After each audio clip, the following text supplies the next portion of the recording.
ಮತ್ತೆ ಬೆಂಗಳೂರು ಮೆಟ್ರೋಗೆ ಸ್ವಾಗತ. ಸಿಲಿಕಾನ್ ಸಿಟಿಯಲ್ಲಿ ಕನ್ನಡ ಪ್ರೇಮಿಗಳಿಗೇನು ಕಡಿಮೆ ಇಲ್ಲ.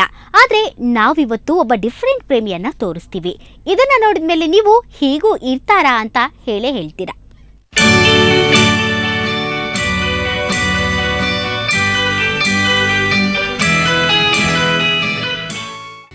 ಇದೇನಪ್ಪ ಗ್ಲೋಬ್ ಥರ ಇದೆಯಲ್ಲ ಅಂದ್ಕೊಂಡ್ರ?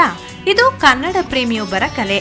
ಹೆಲ್ಮೆಟ್ ಮೇಲೆ ದೇವರ ಸ್ತೋತ್ರಗಳನ್ನ ಮೂಡಿಸಿರೋದು ಇದರ ವಿಶೇಷ.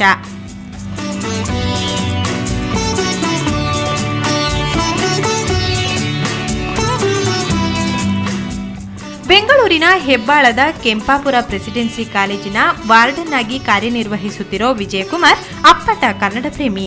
ಹೀಗಾಗಿ ಕಳೆದ 5 ವರ್ಷಗಳಿಂದ ಕನ್ನಡದಲ್ಲಿ ದೇವರ ಹಾಡು, ಸ್ತೋತ್ರಗಳನ್ನ ಬರೀತಿದ್ದಾರೆ. ಇದಕ್ಕೆಲ್ಲ ರಾಮತಾರಕ ಮಂತ್ರವೇ ಪ್ರೇರಣೆಯಂತೆ.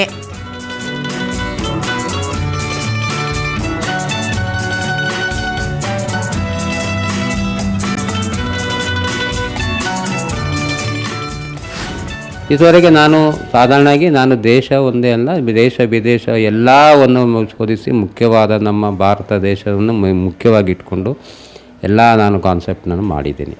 ಈ ಸಾಧನೆ ಮಾಡಲಿಕ್ಕೆ ಮುಖ್ಯ ಪ್ರೇರೇಪಣೆ ಅಂದರೆ ನಾನು ಬರೀಲಿತ್ತಿರುವಂತಹ ಶ್ರೀರಾಮ ತಾರಕ ಮಂತ್ರ.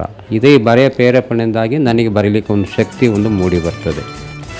ಇನ್ನು ಕನ್ನಡ ರಾಜ್ಯೋತ್ಸವದ ಅಂಗವಾಗಿ ಬಾಟಲಿ ಮೇಲೆ 12,380 ಗಣೇಶನ ಸ್ತೋತ್ರಗಳು, ಸಿರಿಗನ್ನಡಂ ಗೆಲ್ಗೆ ಮುಂತಾದ ಪದಗಳನ್ನು ಬರೆದಿದ್ದಾರೆ. ಜೊತೆಗೆ ಜ್ಞಾನಪೀಠ ಪ್ರಶಸ್ತಿ ಪುರಸ್ಕೃತ ಚಂದ್ರಶೇಖರ ಕಂಬಾರರ ಜೀವನ ಚರಿತ್ರೆ, ಶಂಕರ್ನಾಗ್ ಮುಂತಾದ ನಟರು ಹಾಗೂ ಡಾಕ್ಟರ್ ಡಿ.ವಿ. ಗುಂಡಪ್ಪ ಅವರ ಜೀವನ ಚರಿತ್ರೆಯನ್ನು ಬರೆದು ಲಿಮ್ಕಾ ದಾಖಲೆ ಮಾಡುವ ಯತ್ನದಲ್ಲಿದ್ದಾರೆ.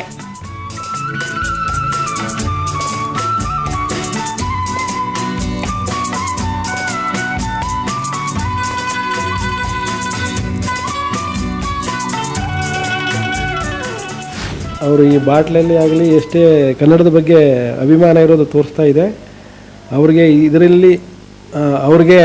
ಇದರಲ್ಲಿ ಅಷ್ಟು ಆಸಕ್ತಿ ಇದೆ. ಅವರ ಉದ್ಯೋಗದ ನಡುವೆಯೂ ಸಮಯ ಇದು ಮಾಡಿಕೊಂಡು ಈ ಕೆಲಸ ಮಾಡಬೇಕು ಅಂದರೆ ಬೇರೆ ಒಬ್ಬರ ಕೈಲಿ ಯಾರ ಕೈಲೂ ಆಗೋದಿಲ್ಲ. ಇದಕ್ಕೆ ಇವರಿಗೆ ಪ್ರೋತ್ಸಾಹ ಸಿಗಬೇಕು ಕನ್ನಡ ಸಂಸ್ಕೃತಿ ಇಲಾಖೆಯಿಂದ. ಇಷ್ಟೆಲ್ಲ ಸಾಧನೆ ಮಾಡ್ತಿದ್ರು ಸರ್ಕಾರದಿಂದ ಯಾವುದೇ ಪುರಸ್ಕಾರ ಸಿಗಲಿಲ್ಲ ಅನ್ನೋದು ವಿಜಯಕುಮಾರ್ ಬೇಸರ.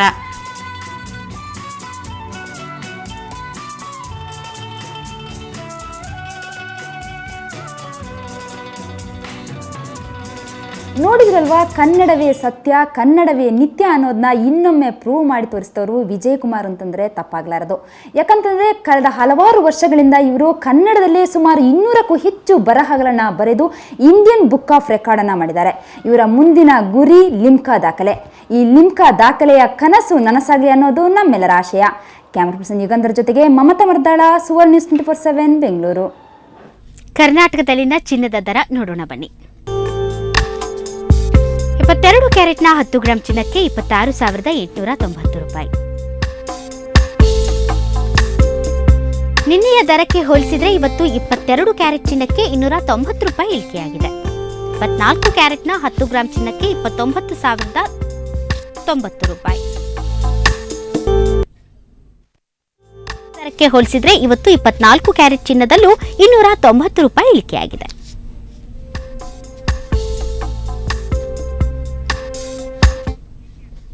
ಚಳಿಗಾಲ ಪ್ರಾರಂಭವಾಗಿದೆ. ನಿಧಾನವಾಗಿ ಚಳಿಯೂ ಜಾಸ್ತಿ ಆಗ್ತಿದೆ. ಬೆಂಗಳೂರಿನ ಉಷ್ಣಾಂಶದಲ್ಲಿ ಏರಿಳಿತ ಕಂಡು ಬರ್ತಾ ಇದೆ. ಬೆಂಗಳೂರಿನ ಇಂದಿನ ಗರಿಷ್ಠ ಮತ್ತು ಕನಿಷ್ಠ ಉಷ್ಣಾಂಶ ಎಷ್ಟಿದೆ ನೋಡೋಣ. ಗರಿಷ್ಠ ಉಷ್ಣಾಂಶ 27.2 ಡಿಗ್ರಿ ಸೆಲ್ಸಿಯಸ್, ಕನಿಷ್ಠ ಉಷ್ಣಾಂಶ 16.4 ಡಿಗ್ರಿ ಸೆಲ್ಸಿಯಸ್. ಚಳಿಗಾಲ ಅಂದ್ರೇನೆ ಹಾಗೆ ಬಿಸಿ ಬಿಸಿ ಟೇಸ್ಟಿ ಫುಡ್ ತಿನ್ಬೇಕು ಅನ್ಸುತ್ತೆ. ಅದಕ್ಕೆ ನಾವಿವತ್ತು ನಿಮಗೆ ಡಿಫ್ರೆಂಟ್ ಊಟವನ್ನ ತೋರಿಸ್ತೀವಿ. ಅದನ್ನ ತಿಂತಾ ಇದ್ರೆ ಚಳಿ ಬಿಟ್ಟು ಹೋಗ್ಬಿಡುತ್ತೆ. ನಿಮ್ಮ ಹತ್ರ ಅದು ಸುಳಿಯೋದೇ ಇಲ್ಲ.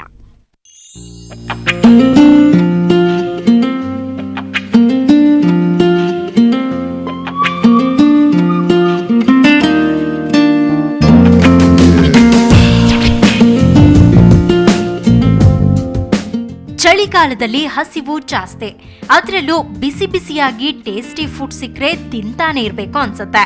ಹೀಗಾಗಿಯೇ ಈ ಕಾಲದಲ್ಲಿ ಹಾಟ್, ಸ್ಪೈಸಿ ಮತ್ತು ಟೇಸ್ಟಿ ಆಗಿರೋ ಸ್ಲೀಸರ್ಸ್ಗೆ ಭಾರಿ ಬೇಡಿಕೆ.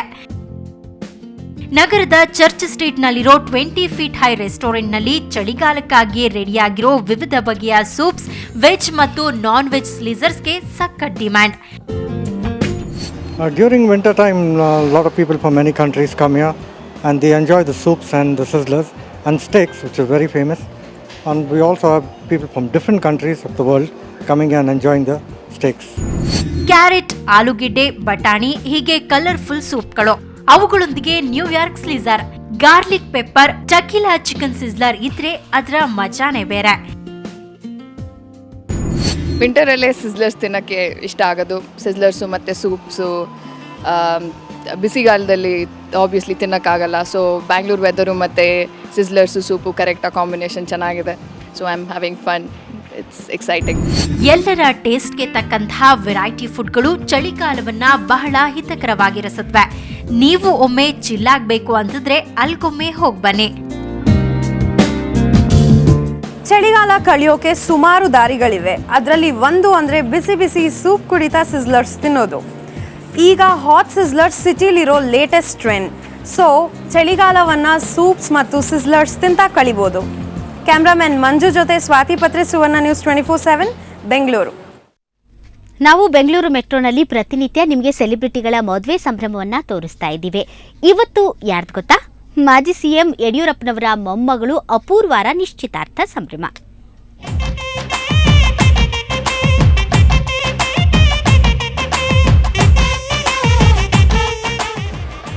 ಸುಂದರ ಅಲಂಕಾರ, ಎಲ್ಲರ ಮುಖದಲ್ಲೂ ಸಂತಸ, ಅದ್ಧೂರಿತನವೇ ಅಲ್ಲಿ ಮೇಳೈಸಿತ್ತು.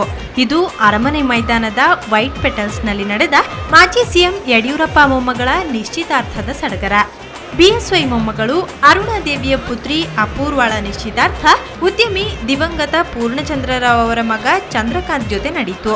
ಯಡಿಯೂರಪ್ಪ ಹೇಳಿ ಕೇಳಿ ಮಾಜಿ ಸಿಎಂ. ಇನ್ನು ಅವರ ಮೊಮ್ಮಗಳ ನಿಶ್ಚಿತಾರ್ಥ ಅಂದ್ರೆ ಕೇಳ್ಬೇಕಾ? ರಾಜ್ಯಪಾಲ ಹಂಸರಾಜ ಭಾರದ್ವಾಜ್, ಕಾಂಗ್ರೆಸ್ ಮುಖಂಡ ಡಿಕೆ ಶಿವಕುಮಾರ್, ಮೋಟಮ್ಮ, ಸಂಸದ ಡಿಬಿ ಚಂದ್ರೇಗೌಡ, ಹಿರಿಯ ನಟಿ ಜಯಂತಿ, ಜಯಮಾಲಾ, ಮೀನಾ ಸೇರಿದಂತೆ ಹಲವು ನಾಯಕರು, ನಟ ನಟಿಯರು ಹಾಗೂ ಚಿತ್ರರಂಗದ ಗಣ್ಯರು ಎಂಗೇಜ್ಮೆಂಟ್ನಲ್ಲಿ ಭಾಗವಹಿಸಿ ನವಜೋಡಿಗೆ ಶುಭ ಹಾರೈಸಿದ್ರು. ಇನ್ನು ನಿಶ್ಚಿತಾರ್ಥಕ್ಕೆ ಬಂದವರಿಗೆ ಭೂರಿ ಭೋಜನದ ವ್ಯವಸ್ಥೆ ಮಾಡಲಾಗಿತ್ತು. ಎಲ್ಲರೂ ಸಂತಸದಿಂದ ತಿಂದುಂಡು ನವಜೋಡಿಯನ್ನ ಹರಸಿದ್ರು. ಸ್ವಾತಿ ಪತ್ರೆ, ಸುವರ್ಣ ನ್ಯೂಸ್ 24/7 ಬೆಂಗಳೂರು.